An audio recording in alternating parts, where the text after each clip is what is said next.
Na osnovni šoli Toma Brejca je dopoldne potekala slovesnost ob zaključku šolskega leta. Slovesnost je bila združena tudi s praznovanjem 20. obletnice slovenske samostojnosti.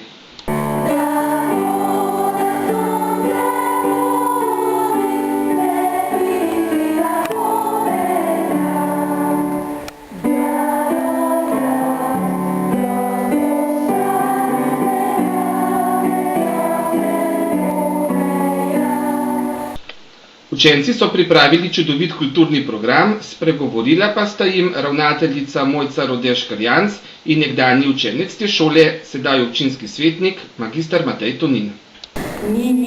Ja pa o čem se to pogovarjata? Jaz mislim, da je tiste gospod v prvi vrsti a veš, na unga smo se še pogovarjali. Ja, Matej Tonin, Matej Tonin. Ja, o tem se pogovarjata. Ja, pa najprej se ga kar vprašamo. Gleda, če ali pa če ni, vsi kar imel en govor, bomo potem spoznali, a je res to? Jaz pa mislim, da je ta gospod tukaj zato, da nam pove, kaj je 20. obletnici osamosvojitve Republike Slovenije. Ampak dobro pa bo se meni naredimo na kakšen uvod.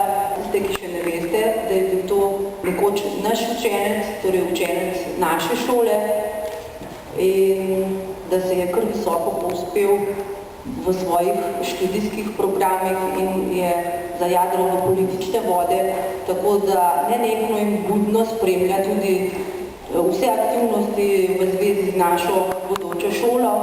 Pa danes ne bomo o tem se pogovarjali, ampak vedno, kadar potrebujemo, se lahko zanesem tudi na našega Mateja Tonina, sicer pa magister politologije, kaj ne.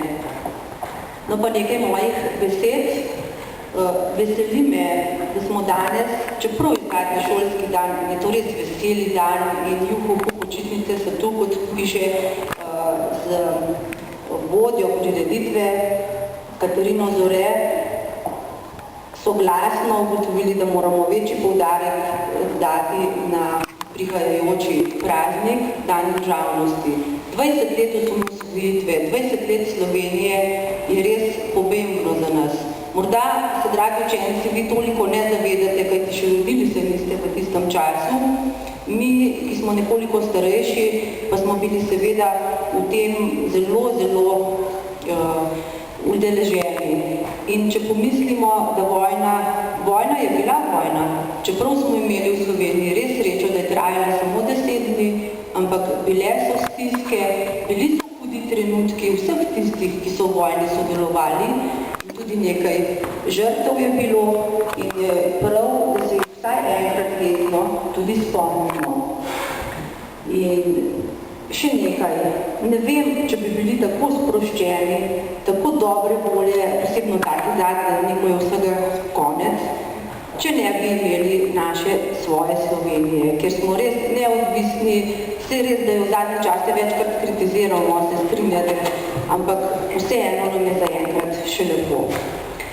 Da bom zaključila, želim vam seveda, prihajam na tisti prijetnejši del, na počitniški, in vam zaželim res veliko lepih trenutkov. Pozabite na šolo, ne pozabite na prijatelje, na knjige, na vse tisto, kar imate radi, ampak na šolo pa na nas pa lahko pozabite.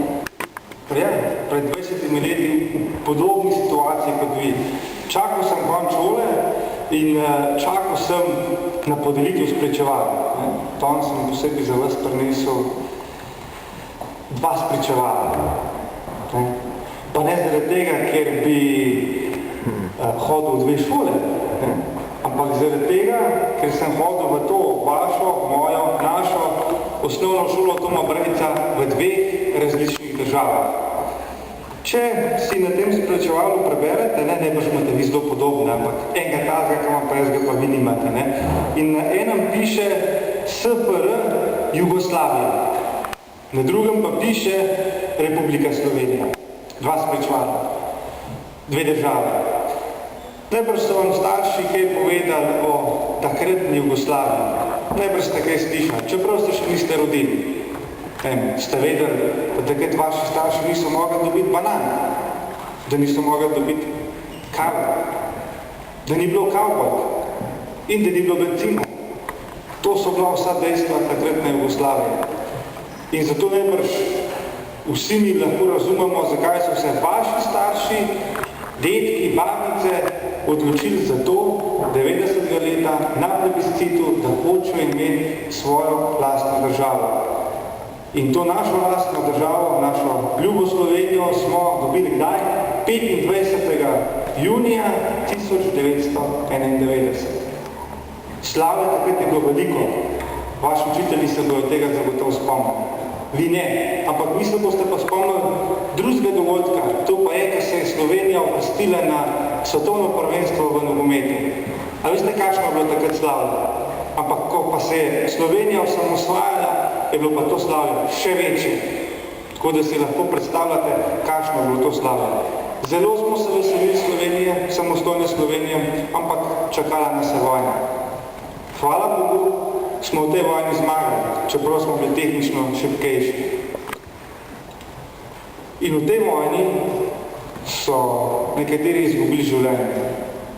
Zato je prav, da se teh naših dogodkov, ko je nastajala naša Slovenija, spominjamo spoštovanjem in da smo na nek način ponosni za njih. Ker, veste, obstajajo vaši sovrstniki, obstajajo moji sovrstniki, ki so ostali brez staršev. In to zato, da mi vsi skupaj danes lahko uživamo te sadove Slovenije. Brez Slovenije bi bili najbrž precej druge. Če ste potovali kam na jug, si lahko predstavljate, kje bi bili, če bi bila Slovenija še vedno del Jugoslavije. Kakorkoli, ponosni moramo biti na to našo Slovenijo in ko sem že v uvodoma rekel, da smo se z nekaterimi že srečali, da nekatere obraze že poznam in ko smo se učili o procesih osamosvajanja Slovenije, me je blazno navdušilo znanje, upam, da sem se prav zapomnil. Znanje 7. B razreda. A je kdo tukaj 7. B? Je? Kar roke gor? A to je 7. A. Bil je v tem razredu 7. A. No, profesor ne je pravo. 7. A, dvignite roke gor, da vidim, če ste, te pa ste pravi. Iz 7 smo sodelovali, mislim, da pri pouku zgodovine, in smo študirali proces osamosvajanja Slovenije. Enkratno se zna vse zadeve, zdrdralstvi, brez problema. In zato sem jaz rekel, da jaz danes pa res ne moram prijeti brez darila in sem vam prinesel posebno darilo. Mojo knjigo, v katerem boste pa imeli originalen, še enkrat podarjam, originalen podpis prvega predsednika vlade. Danes mogoče ta podpis še ni vreden, ampak čez 50 let, pa mogoče bo.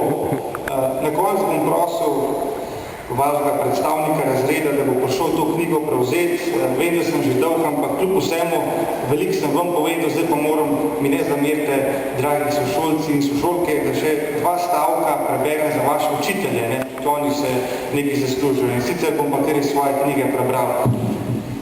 Padec Berlinskega zidu so nova opozicijska politična gibanja pričakala pripravljena, da v naslednjih mesecih prevzamajo odgovornost za vodenje države, čeprav kaj takega niti sama niso pričakovala. Ničesar nam ni bilo podarjeno, osamosvojitveno vojno smo morali izbojevati sami, pri mednarodnem priznanju smo se bojevali zoper nenaklonjenost svetovnih velesil. Poznate danes velike države, kot je Amerika, kot so Francija. Te države nam takrat niso bile najbolj naklonjene. Ampak naša edina sreča je bila ta, da smo v ključnih trenutkih kot narod ostali enotni in da smo imeli na vodilnih položajih ljudi, ki so politiki šele postajali in so si zato upali veliko več kot takratni prekaljeni politični mački. Rezultat volitev, deloma pa tudi naključje, so hoteli, da so v ključnih zgodovinskih trenutkih državotvorne resorje vodili ljudje, ki so jim bile dane funkcije pisane na kožo. Konec 80-ih in v začetku 90-ih so bila za slovenski narod prelomna leta. Ob zgolj nekaterih drugačnih potezah bi bil lahko tok zgodovine popolnoma drugačen. V najbolj usodnih trenutkih so slovensko vlado vodili politični amateri, ki so iz svojega amaterizma potegnili najboljše lastnosti in dosegli tisto, o čemer so naši predniki zgolj sanjali. Samostojno in neodvisno Slovenijo. Za osamosvojitvijo so bili postavljeni temelji za gospodarski razvoj Slovenije in njeno uveljavitev v mednarodni skupnosti. Postali smo člani Evropske unije, zaenkrat edini izmed nekdanjih jugoslovanskih republik, smo člani NATO, sprejeli smo evro. Kot prva država iz nekdanjega socialističnega bloka smo predsedovali Evropski uniji.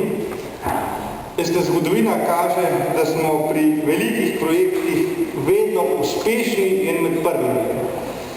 Se pa težko znajdemo pri vsakdanjih vprašanjih, ki zadevajo razvoj države.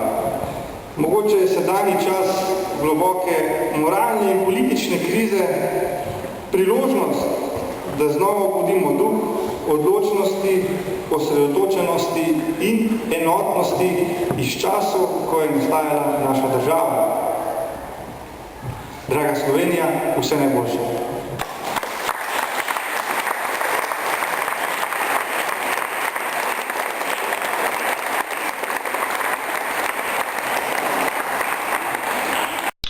Učenci so odigrali tudi 2 dramska vložka, seveda pa so tudi zapeli, saj je njihov zbor znan po lepem petju.